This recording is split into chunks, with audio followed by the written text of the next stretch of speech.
Teman-teman udah kenal nih Kang sama Kubernetes, apa itu Kubernetes, kenapa harus Kubernetes. Kalau dari sisi developer, apa sih Kang yang harus dilakuin kalau menggunakan Kubernetes ini? Hanya pada kontainer, pada apa itu.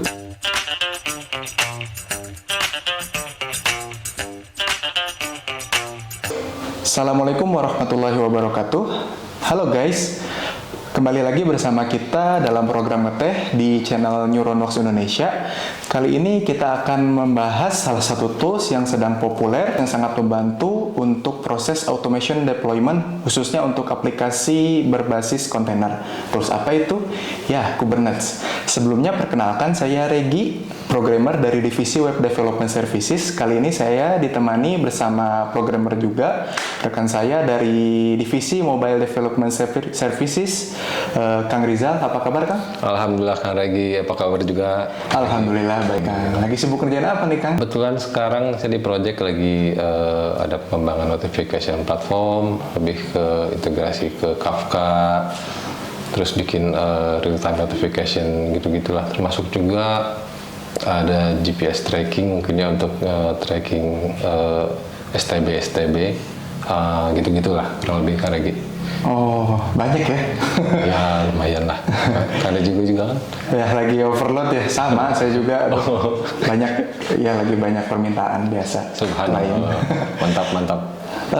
Untuk mempersingkat waktu, gimana kalau kita langsung mulai aja ke topik pembicaraan kali ini ya Kang ya? Siap. Nah mungkin teman-teman ada yang belum tahu nih Kang, Kubernetes itu apa sih? Jadi menjawab pertanyaan Mas Regi, apa itu Kubernetes? Saya mengambil referensi dari Andy Murhadin, itu seorang entrepreneur IT juga.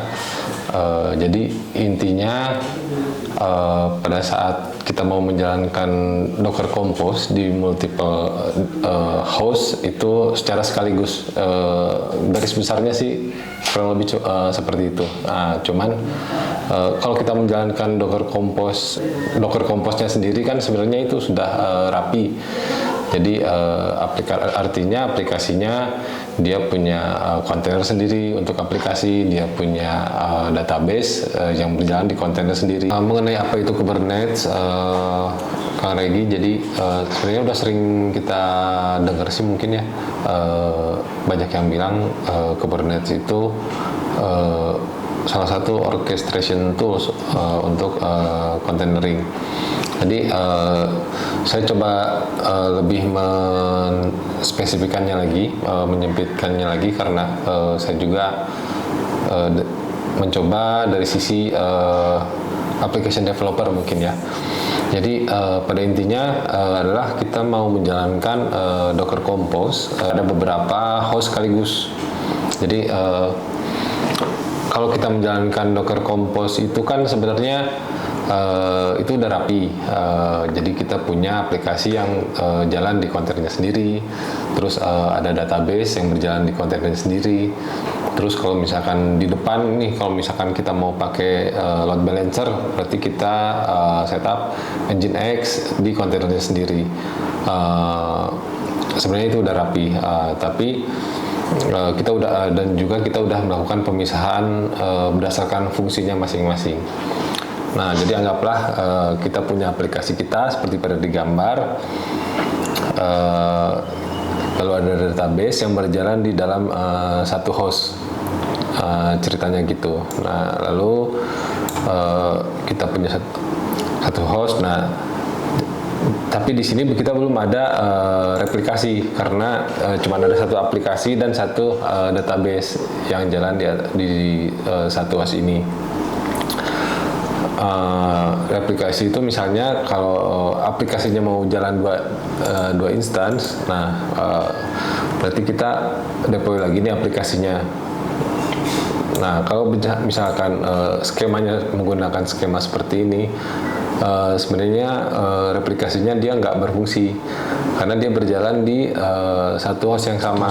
Ya, dia jalan di CPU yang sama, memori yang sama. Kalau misalkan memori atau CPU di sini runningnya lagi ekstrim atau lagi penuh, ya dua-duanya akan tetap mati. Jadi replikanya nggak bakalan dapat lah istilahnya. Nah, jadi kenapa replika itu harus ada di luar instan yang berbeda?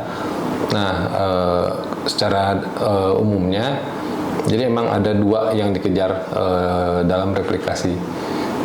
Misalkan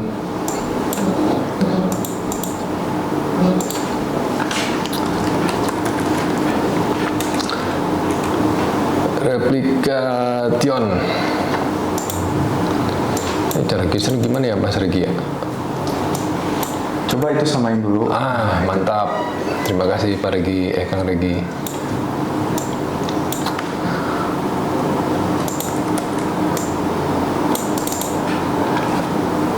Yang pertama itu biasanya dia menyangkut capacity.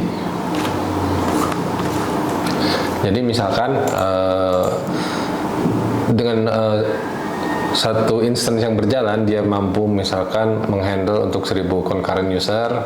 Nah, diharapkan ketika melakukan replication ini dia bisa menangani menjadi misalkan 2000 concurrent user, atau misalkan dari 5000 transaction per second-nya dengan satu instance.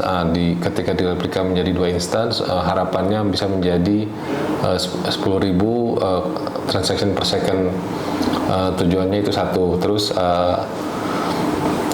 yang kedua itu ada high availability, atau biasanya disebutnya HA secara gampangnya lah, itu high availability.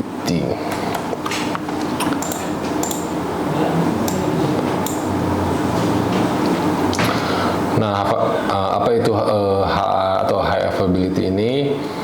Jadi artinya kalau satu node mati, misalkan aplikasi ini mati, tetap jalan. Betul, user akan tetap bisa mengakses ke si aplikasi. Jadi kalau di beberapa aplikasi kita lumayan sering dengar itu ada istilahnya server on, always on. Oh iya. Ya, itu salah satunya dia menggunakan konsep dari high availability ini. Jadi bisa dibilang itu tuh backup ya. Betul. Backup jika di salah satu server itu sedang bermasalah, yang satu tetap jalan. Betul. Oh, ini bagus ya.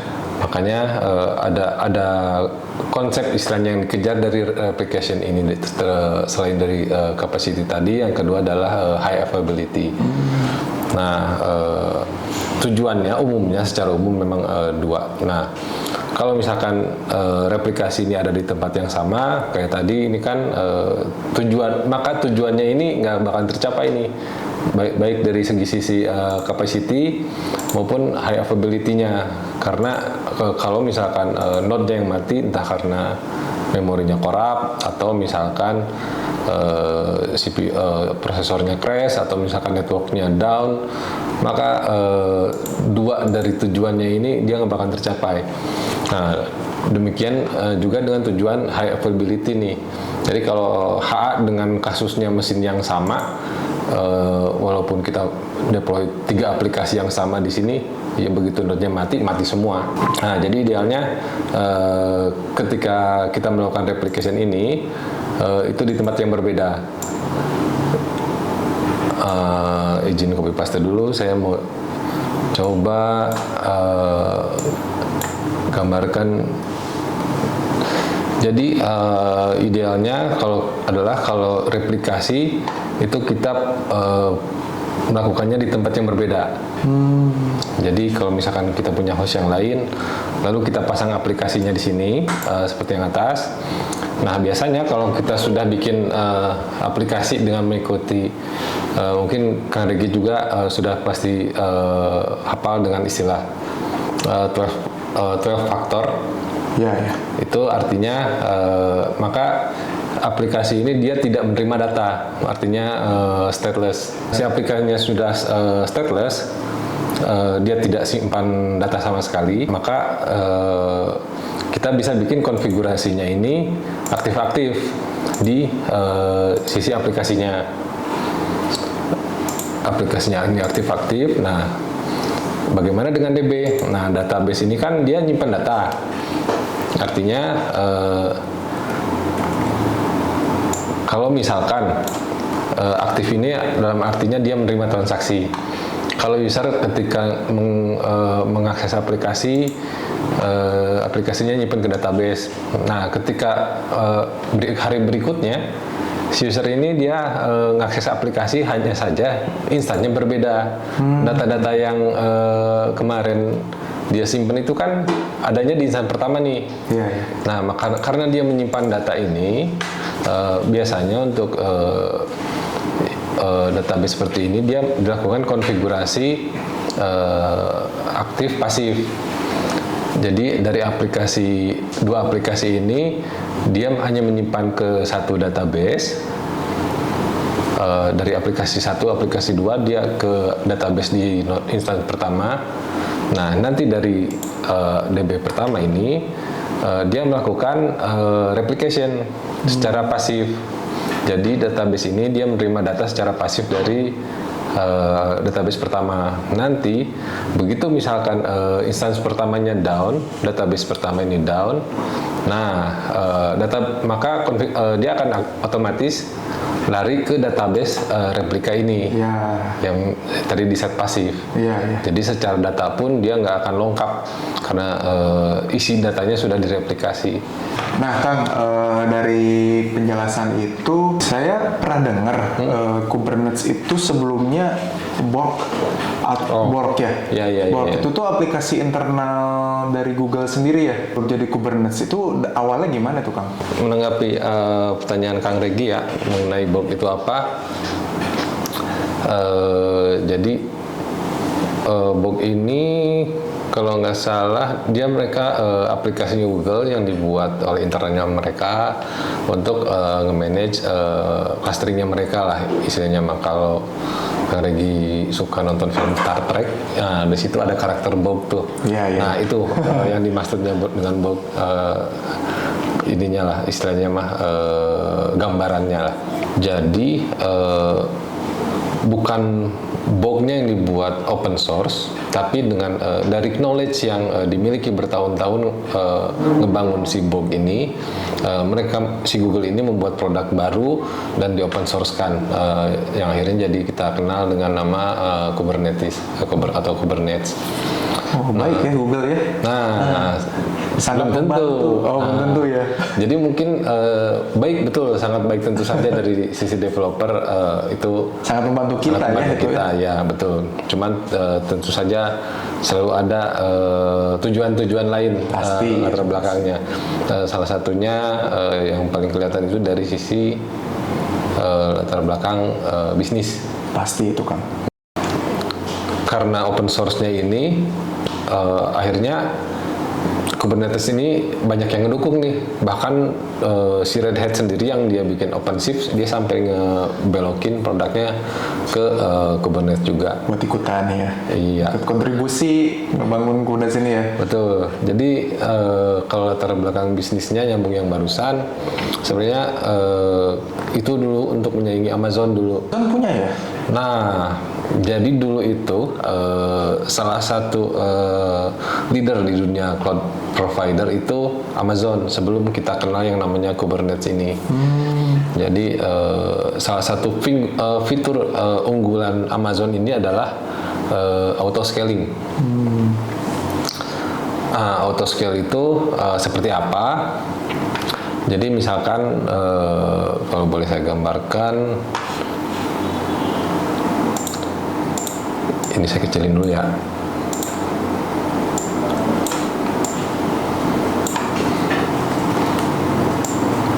Di sini kita udah punya misalkan 3 klaster nih.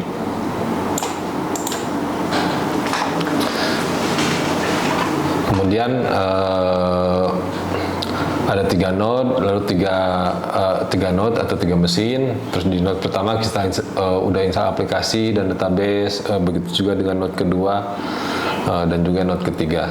Nah, yang namanya auto scale kita bisa masang yang namanya monitoring. Jadi monitoring itu ya kita misalkan pasang threshold, memasang batasan atau threshold itu saya misalkan Di sini ada yang namanya auto scale, itu kita bisa masang tadi yang namanya threshold. Nah, yang namanya threshold itu biasanya dia ngejar ke resource.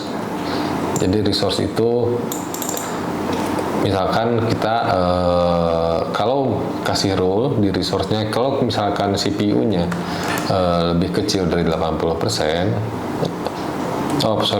penggunaan CPU-nya lebih besar dari 80%, atau misalkan memorinya penggunaan memorinya di atas 80%, maka dia akan melakukan scale out. Jadi scale out itu dia di node yang baru akan membentuk aplikasi. Jadi kondisional ya? Betul. Berarti ini sangat cocok ya Kang ya buat case-case aplikasi kayak marketplace gitu kan ya. Kan biasanya kan kita suka ada di hari-hari kembar misalkan kayak 9 gitu kan, itu Betul. pasti banyak promo tuh ya. Betul. Pasti traffic dari pelanggan itu banyak ya untuk pakai aplikasi itu. Jadi ketika traffic diserang oleh pelanggan, traffic yang banyak itu langsung auto scale ya. Betul, dia akan melakukan auto scale dan menjalankan proses scale out. Jadi ada yang namanya scale up. Scale up itu dia menaikkan resources. Ada scale out. Nah, yang dilakukan di sini adalah scale out. Dia membuat aplikasi di instansi yang baru untuk bisa menambah tadi kapasitas dari concurrent user. Ya. Betul.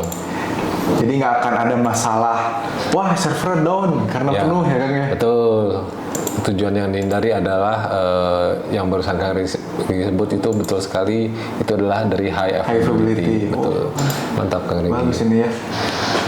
Nah, tapi kan auto scale ini dia tidak berjalan satu arah nih.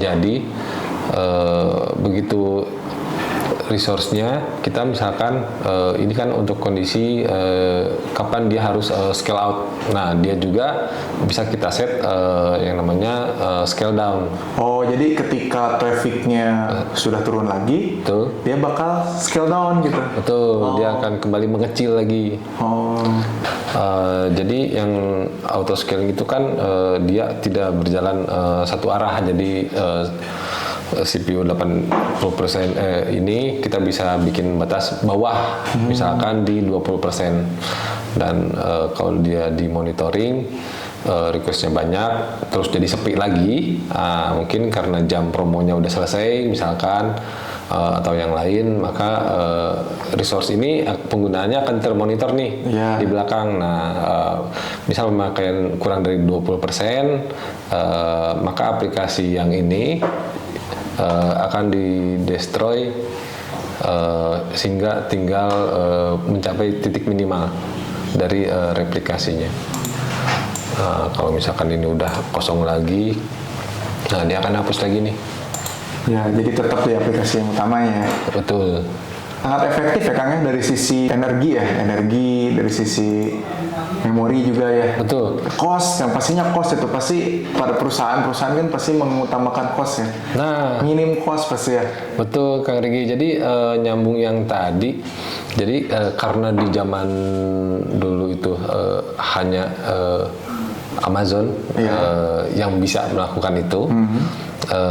Karena memang cloud provider yang paling advance dulu emang cuman dia istilahnya, Amazon. yang punya layanan VPS-nya Elastic Cloud, terus dia punya storage-nya di S3, layanan email dan lain-lain, pokoknya lengkap deh pokoknya mah. Tapi mereka belum akhirnya banyak tuh yang mengikuti Google, terus Microsoft dia bikin Azure dulu. Tapi mereka belum ada ini yang namanya auto scaling. Nah, akhirnya Google ini dia merilis si Kubernetes ini untuk istilahnya dia menangkap peluang. Dan pertama yang dilakukan dulu setelah Kubernetes-nya ini jadi dia lakukan open source. Jadi semua bisa mengadopsi, semua pakai dulu istilahnya.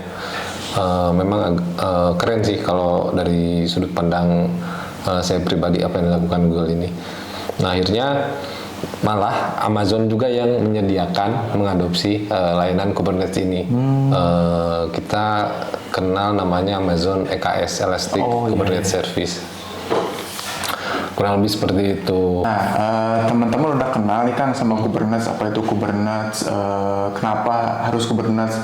Kalau dari sisi developer, apa sih Kang yang harus dilakuin kalau menggunakan Kubernetes ini? Kita sebagai application developer ya, kalau misalkan saya boleh ambil kesimpulan, jadi ini ada beberapa terminologi sebenarnya. Yang pertama, ini seperti kita lihat di layar.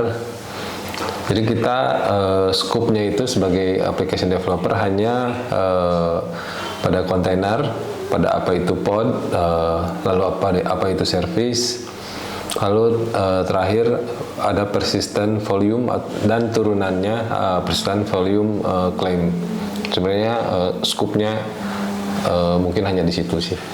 Jadi sebagai application developer kita cukup tahu 4 atau 5 ditambah 1 VB claim terminologi di atas. Nah, jadi misalkan ceritanya ini kita udah punya satu node seperti ini nih. Kita analogikan aja dalam satu mesin ini kita udah bisa menjalankan banyak kontainer di dalamnya.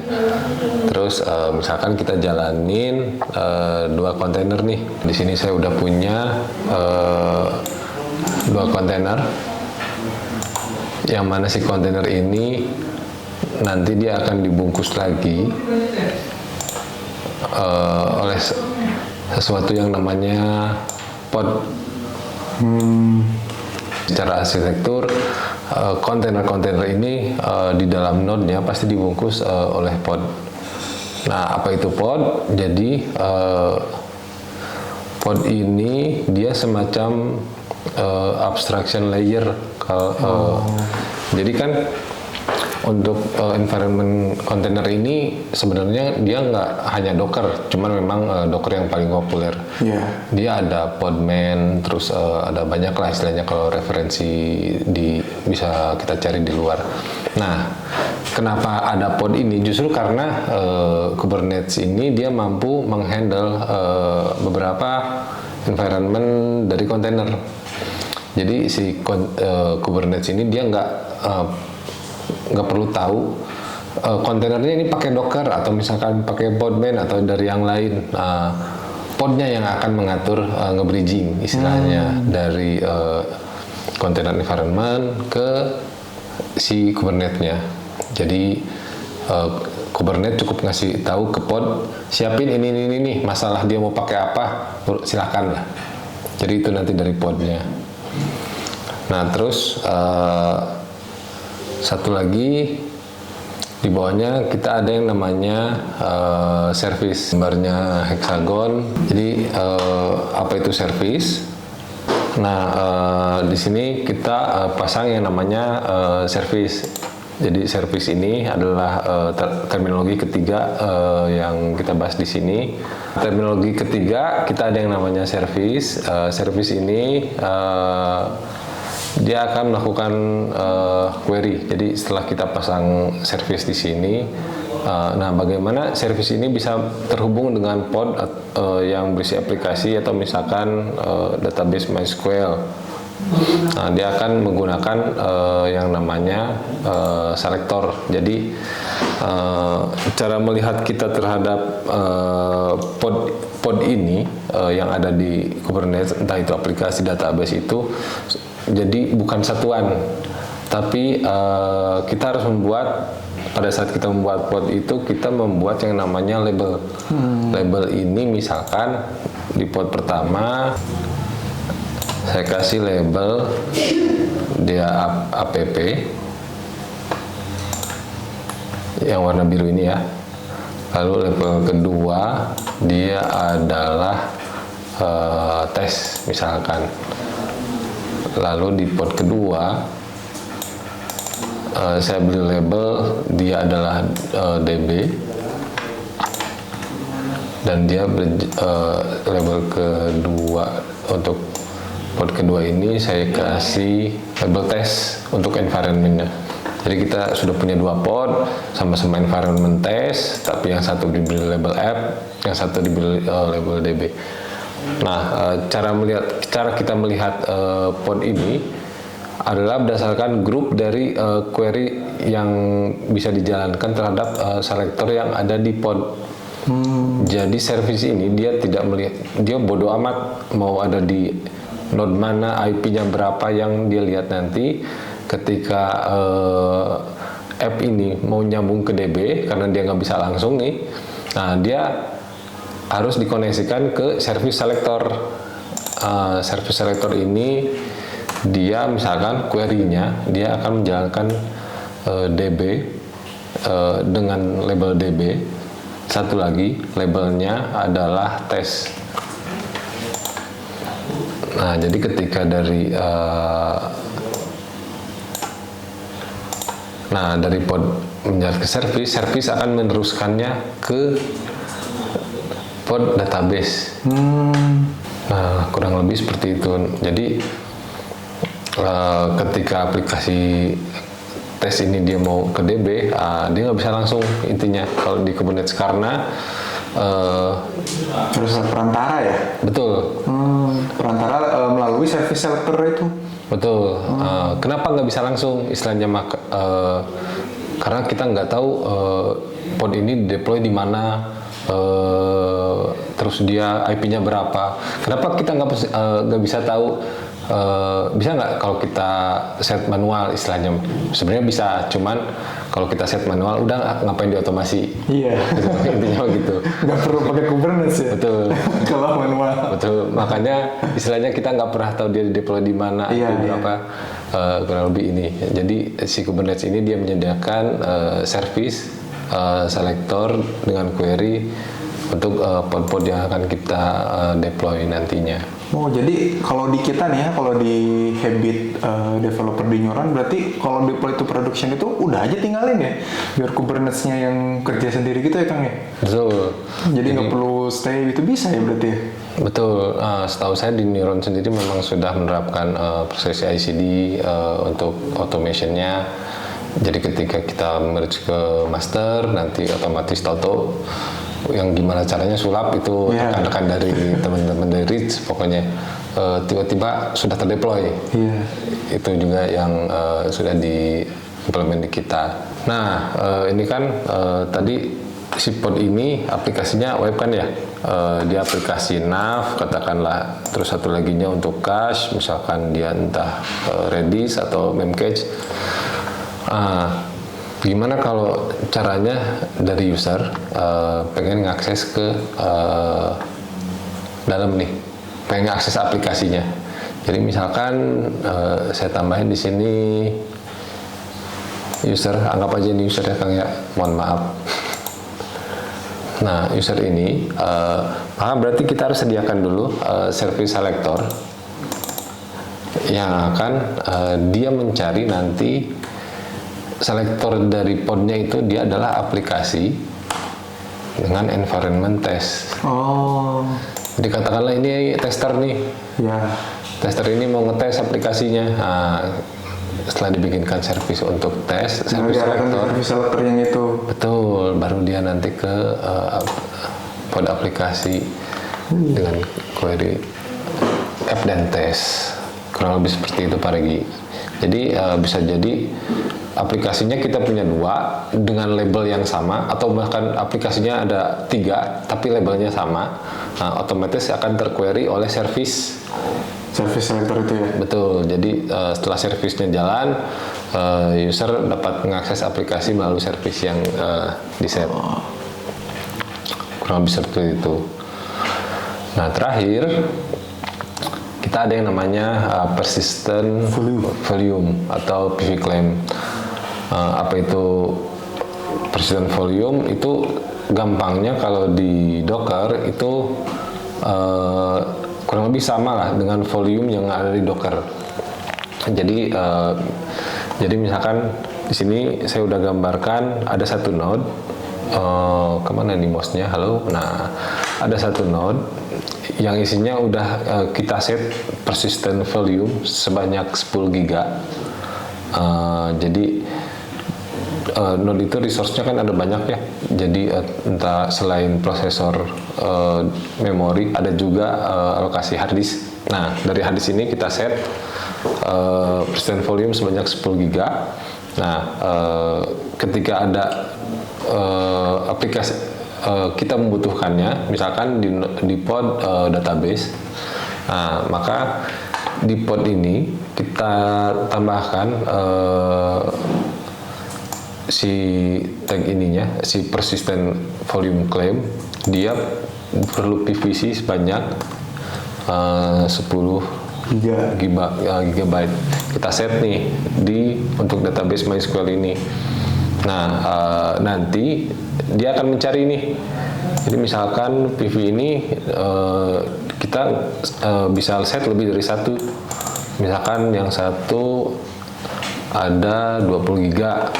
Nah, ketika kita kasih klaimnya ke database MySQL ini, nanti dia akan dicarikan mana nih yang cocok untuk 10 giga. Oh. Ternyata muat nih di sini 10 giga. Nah, nanti ketika aplikasinya nyimpen data itu ke pod MySQL ini, datanya disimpan nanti di persistent volume. Jadi ini untuk kalau misalkan terjadi apa-apa database-nya, service database-nya crash katakan, datanya akan tetap ada di sini. Nanti kalau misalkan service database-nya dia kedetek crash, akan dibikin ulang.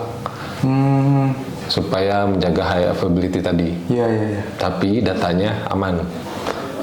Kalau menurut saya sih dari sudut pandang developer, mungkin skupnya hanya segini.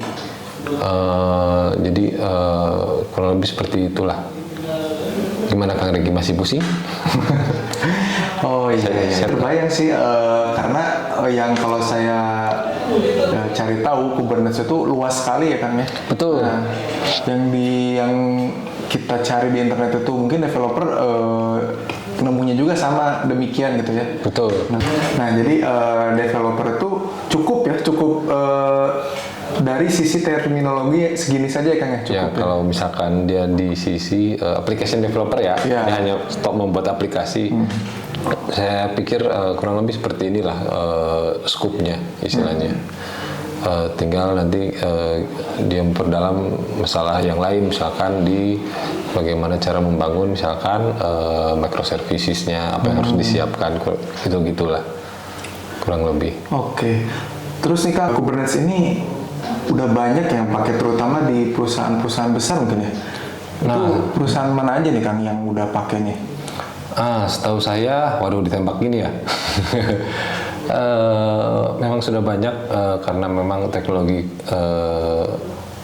dari Kubernetes ini yang bermanfaat. Salah satu yang memakai teknologi Kubernetes ini, setahu saya, tolong diralat tapi ya, ada Bukalapak. Itu di tahun 2019 dia udah lebih dari 600 pod yang nyala.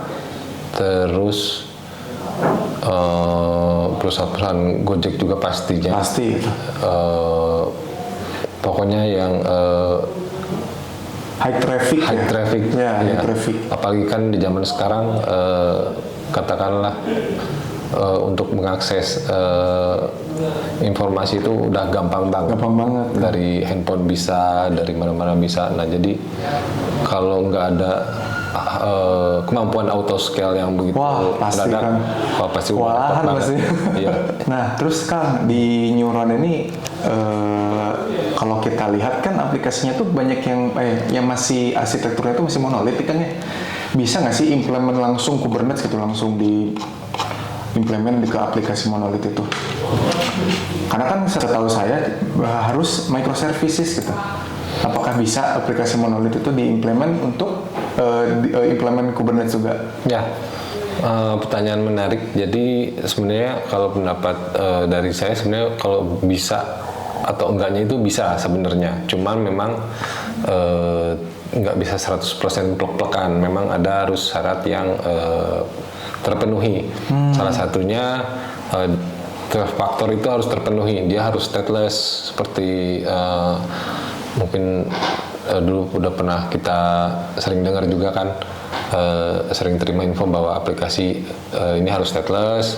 Dia tidak menyimpan data, entah itu foto ataupun apapun lah dalam bentuk ini. Tapi dalam bentuk monolit pun selama dia sudah bentuknya stateless, saya pikir itu udah nggak masalah sih. Bisa diimplement Kubernetes ya. Ya. Menarik nih Kang ya. Kayaknya di Neuron bisa nih harusnya ya, biar tim Ops-nya ini nggak kewalahan ya Kang ya. Karena kan kita sering nih, D2P itu malam-malam gitu Kang ya. Ya memang mungkin karena ini ya, perbandingan apa ya, jumlah manpower dengan kebutuhan ini memang agak belum ideal mungkin lah istilahnya. Jadi memang dengan adanya Kubernetes ini mungkin salah satu yang bisa membantu tools untuk membantu kita untuk memaintain aplikasi yang kita punya lah. Iya betul. Nah jadi fitur utama yang paling menonjol dari Kubernetes ini bisa dikatakan itu yang pertama automation, scalability, terus cost saving ya Kang? Betul Kang Reddy. Jadi kalau boleh saya tambahkan, mohon izin. Jadi untuk automationnya sendiri kita udah nggak pakai manpower. Ya. Mungkin berkurang ya dari sisi manpowernya. Jadi monitoringnya udah dari sisi aplikasi, dari tools, terus melakukan scalability-nya juga. Kita sudah menggunakan tools, di mana itu juga mereduce penggunaan orang. Sebenarnya mungkin dari sisi kita sebagai apps developer nggak terlalu berpengaruh signifikan mungkin ya. Karena emang ini tuh lebih ke DevOps-nya Kang ya? Betul, karena ya tetap harus ngoding aja istilahnya mah. Nggak perlu ngaruh, cuman secara kalau kita mau lihat secara holistik mungkin ini bisa membuat saving cost yang lumayan tinggi dari sisi pengeluaran untuk biaya automation dan scalability ini sih. Terus yang paling menarik menurut saya nih Kang ya, yang auto scalingnya itu ya Kang ya. Soalnya emang saat ini tuh traffic itu tuh naik turun ya Kang ya. Betul, ya, dari tidak tertebak juga ya. Tertentu ya nggak bisa ditebak. Karena kebayang nih Kang kalau misalkan wah ini butuh resource yang tinggi nih misalkan, tapi tiba-tiba turun lagi, terus yang tadinya udah terlanjur dinaikin, kalau nggak pakai auto scaling ini rugi dong ya. Iya, nanti datang tagihan tuh. Iya pasti. Datang tagihan atas apa yang udah kita naikin tapi nggak dipakai. Iya nggak dipakai. Tapi dengan adanya auto scaling ini, ketika traffic yang menurun lagi nih Kang ya, nanti dia menurun lagi, jadi nggak perlu digunakan lagi ya untuk penaikan server itu. Betul Kang Riki. Jadi memang sudah mendekati eksak lah untuk penggunaan biaya kos-kos operasionalnya lah. Wah, sangat menarik nih Kang ya. Memang. Nah, jadi begitu teman-teman semua penjelasan dari kita mengenai Kubernetes. Mungkin bila ada yang kurang jelas atau yang ingin ditanyakan oleh teman-teman semua, boleh langsung saja tulis di kolom komentar ya. Dari kami cukup ya Kang ya? Mantap. Ya, kita pamit undur diri. See you next time. Wassalamualaikum warahmatullahi wabarakatuh.